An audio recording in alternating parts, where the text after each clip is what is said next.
തിരുനാവായയിൽ മഹാമാഘ മഹോത്സവം നടക്കുകയാണ്. മഹാമാഘ മഹോത്സവത്തിന്റെ വിജയം ഹൈന്ദവ ജനതയ്ക്ക് സമ്മാനിക്കുന്നത് പുത്തൻ ഉണർവാണ്.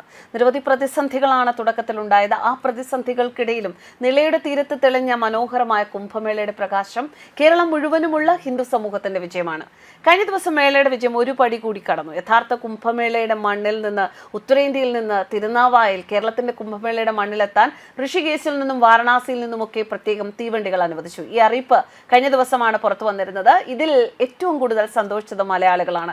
കേരളത്തിന് പുറത്തുള്ള മലയാളികൾക്ക് കുംഭമേളയ്ക്ക് എത്താൻ സാധിക്കും എന്നത് മാത്രമല്ല, വാരണാസിയിൽ നിന്നും ഋഷികേശിൽ നിന്നും ഒക്കെയുള്ള ഭക്തർ കൂടി എത്തുമ്പോൾ കേരളത്തിലെ മഹാമാഘ മഹോത്സവത്തിന് ഒന്നുകൂടി പകട്ടേറുകയാണ്. അതിന്റെ എല്ലാ ക്രെഡിറ്റും നൽകേണ്ടത് സുബി കൃഷ്ണൻ എന്ന യുവാവിനാണ്. കുംഭമേളയുടെ നാഷണൽ കോർഡിനേറ്ററാണ് അദ്ദേഹം സമയാസമയം റെയിൽവേയുമായി നടത്തിയ ഇടപെടലിലൂടെ വലിയൊരു കാര്യമാണ് അദ്ദേഹത്തിന് ഈ കുംഭമേളയുടെ അവസരത്തിൽ ചെയ്യാനായത്. തിരുനാവായയിലേക്കുള്ള യാത്ര സുഗമമാക്കാനായി റെയിൽവേ കുറ്റിപ്പുറം സ്റ്റേഷനിൽ 3 ട്രെയിനുകൾക്ക് സ്റ്റോപ്പും അനുവദിച്ചിരുന്നു. ഭാരതപ്പുഴയുടെ പുണ്യതീരത്ത് തിരുനാവായ മഹാമാഘ മഹോത്സവം പുനർജനിക്കുമ്പോൾ അവിടെ എത്തുന്ന ഭക്തലക്ഷങ്ങളുടെ സൗകര്യം ഉറപ്പാക്കുകയാണ് ഈ ഒരു തീരുമാനത്തിലൂടെ റെയിൽവേ ചെയ്യുന്നത്. എന്തായാലും പ്രധാനപ്പെട്ട ആ ട്രെയിനുകളുടെ വിവരങ്ങൾ ഒന്ന് പറയാം. Varanasi Ernakulam express special train, അതുപോലെ തന്നെ വാരണാസി എറണാകുളം സ്പെഷ്യൽ ട്രെയിൻ ജനുവരി 30-ാം തീയതി, അതായത് ഇന്ന് വെള്ളിയാഴ്ച വൈകുന്നേരം 4:30 വാരണാസിയിൽ നിന്ന് തിരിച്ച് 3-ാം ദിവസം രാത്രി 10-ന് എറണാകുളത്തെത്തും. അതുപോലെ എറണാകുളം വാരണാസി ഫെബ്രുവരി 3 ചൊവ്വാഴ്ച രാത്രി 8 മണിക്ക് എറണാകുളത്ത് നിന്ന് തിരിച്ച് 4-ാം ദിവസം പുലർച്ചെ 3 മണിക്ക് വാരണാസിയിൽ എത്തും. അതുപോലെ തന്നെ योग നഗരി ഋഷികേശ് എറണാകുളം എക്സ്പ്രസ് ഋഷികേശ് എറണാകുളം ജനുവരി 30 വെള്ളിയാഴ്ച രാവിലെ 7 മണിക്ക് ഋഷികേശിൽ നിന്ന് പുറപ്പെട്ട് 3-ാം ദിവസം രാത്രി 11:30 എറണാകുളത്തെത്തും.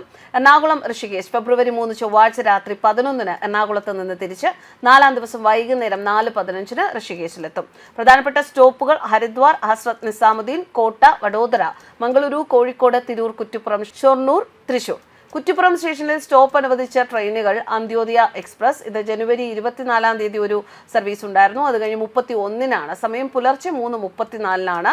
ജനശതാബ്ദി എക്സ്പ്രസ് ജനുവരി 31-ന് ഇനിയുണ്ട്, സമയം പുലർച്ചെ 6:59-നാണ്.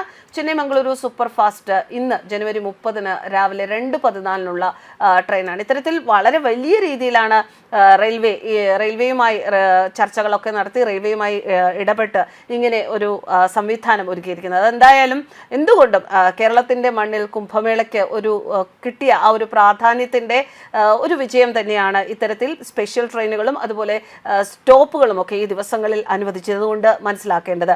ഇതിന് വളരെയധികം നന്ദി കുംഭമേളയുടെ നടത്തിപ്പുകാർ പറയുന്നതിന് വേണ്ടി നിരന്തര ശ്രമങ്ങൾ നടത്തിയ വ്യക്തികളാണ് Shri Kummanam Rajasekharan, Shri Rajeev Chandrasekhar, Shri advocate A. S. Suresh, Venugopal ji Delhi, പിന്നെ സുബി കൃഷ്ണൻ. അപ്പോൾ ഇത്തരത്തിലുള്ള ഇടപെടലുകൾ നമ്മുടെ നാട്ടിലും ഉണ്ടാകുമ്പോൾ ഒരുപാട് പേർക്ക്, ഇപ്പോൾ കേരളത്തിന് പുറത്തുള്ളവർക്കായാലും അവർ ചിലപ്പോൾ ഉത്തരേന്ത്യയിൽ കുംഭമേള നടക്കുമ്പോൾ അവിടെ പോയി കുംഭമേളയുടെ പങ്കാളികളൊക്കെ ആയിട്ടുണ്ടാകും. പക്ഷെ നമ്മുടെ മണ്ണിൽ, നാം ജനിച്ചു വളർന്ന നമ്മുടെ മണ്ണിൽ കുംഭമേള നടക്കുമ്പോൾ ആ കുംഭമേളയുടെ ഭാഗമാവുക, നിലയുടെ തീരത്തെത്തുക, ആ ഒരു സ്പിരിച്വൽ അനുഭവം ആസ്വദിക്കുക, അത് എക്സ്പീരിയൻസ് ചെയ്യുക എന്നൊക്കെ പറയുന്നത് ഒരു വലിയ കാര്യമാണ്. അപ്പോൾ അങ്ങനെയുള്ള കാര്യങ്ങൾ ചെയ്യുന്നതിന് വേണ്ടി, അത് അനുഭവവേദ്യമാക്കുന്നതിന് വേണ്ടി ഇതുപോലുള്ള ഇടപെടലുകൾ നടത്തുകയും ആ ഇടപെടലുകൾ വിജയമാവുകയും ചെയ്തതിന് നമുക്കും നന്ദി പറയാം. ഇതുപോലെയുള്ള കാര്യങ്ങൾ ഒത്തിരി ഹൈന്ദവ സമൂഹത്തിന് ഉയർച്ച ഉണ്ടാക്കുന്ന, ഹൈന്ദവ സമൂഹത്തിന് കുംഭമേള വലിയൊരു വിജയമാക്കി തീർത്ത എല്ലാവർക്കും